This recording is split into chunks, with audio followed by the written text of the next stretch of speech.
Le 11 janvier dernier, Rima Abdul Malak quittait son poste de ministre de la Culture dans le gouvernement Elisabeth Borne, cette dernière étant remplacée par Gabriel Attal.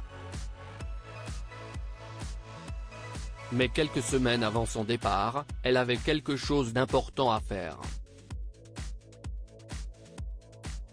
En novembre 2019, Rima Abdul Malak devenait conseillère culture et communication du président Emmanuel Macron.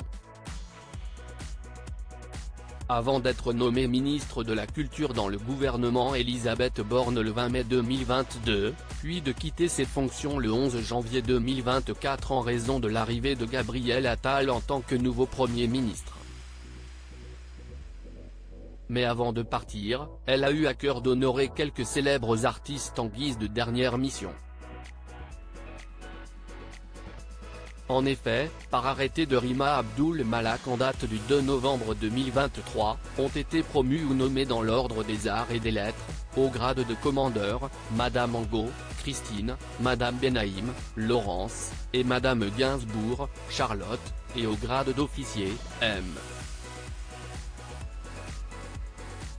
Louboutin, Christian, Monsieur Malouf, Ibrahim, et M. Manoukian, André.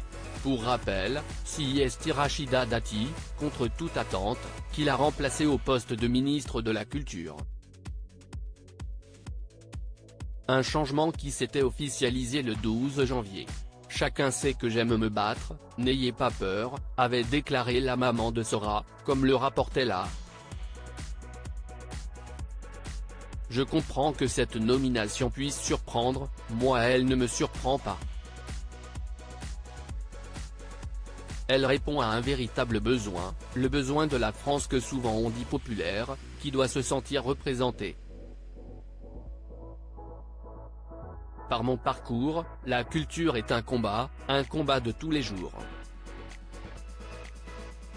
Rima Abdul Malak libre de ses prises de position afin de féliciter Rachida Dati, et de serrer la main de Rima Abdul Malak, de nombreux invités avaient fait le déplacement jusque dans le 1er arrondissement de Paris pour cette officialisation au ministère.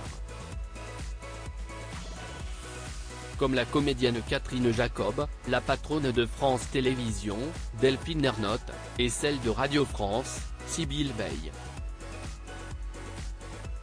Nous avons en commun d'incarner la diversité culturelle qui fait la richesse de notre société, avait lancé Rachida Dati à Rima Abdul Malak.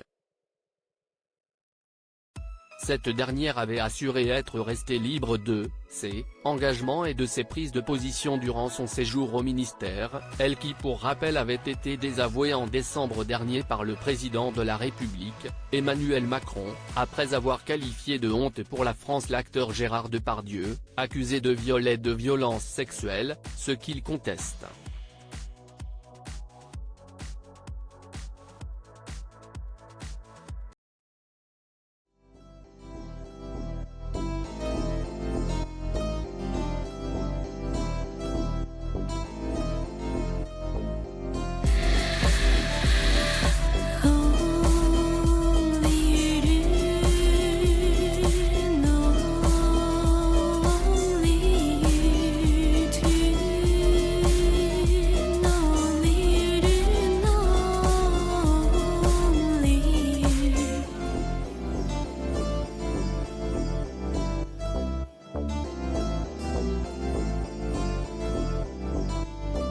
To